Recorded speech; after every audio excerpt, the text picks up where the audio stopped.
There was a great revival in the Hebrides in the early 1900s. Began to moved up to the pleading for it into the 40s. Maybe we could say it topped out in the early 50s. Two old women, one was 84 years old and one was 82 years old. One was blind and one was humped over so badly with spinal stenosis just arched over. But they had passion for revival. They wanted God to work. This is what happened. They couldn't even get out to the church to pray. They couldn't even get out to the church to worship. Their house became a place to meet. People came in. They got so passionate about revival coming to their Isle, the Isle of Lewis. They got so passionate about it. They confronted the preacher and wanted to know if he was thoroughly right with God. And they prayed and prayed and prayed. And they'd seen the Lord, they said, with the church filled up and God blessing, a great overflow. And the fire of God struck that tiny little obscure place off the coast of Scotland. And when it happened, there was a young teenage boy that got saved in it. His name was Donald. And the preacher became so dependent upon Donald and so close to Donald, he would ask him to lead in public prayers and help him with the meetings, and he did. Oh, how God worked. People began to hear about it, and the revival fire spread. It spread.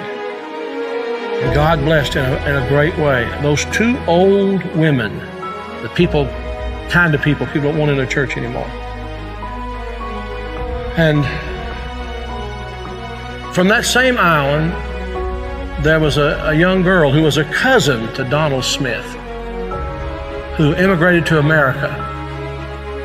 Her name was Marianne Smith McLeod.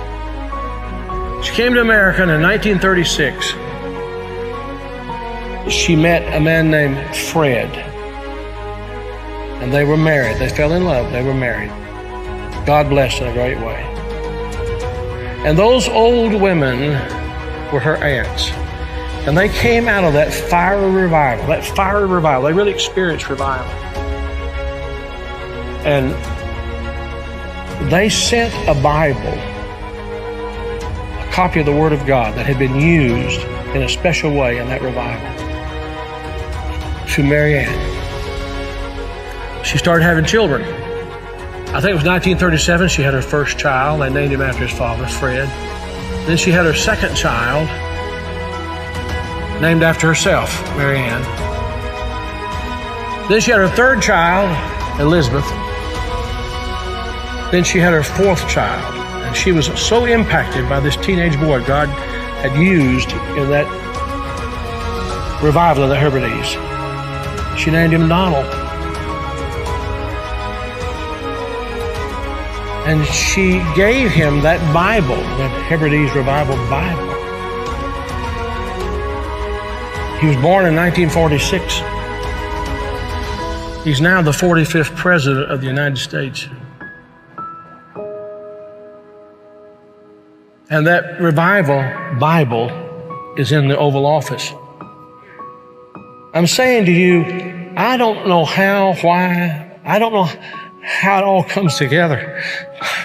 But I believe God is putting some things together to give us just a window. If he could find some open people who know what the window's for. Can this be the time the window's open?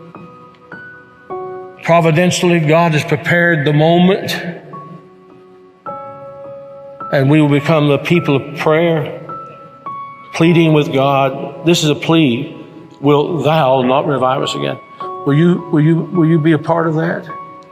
Will you?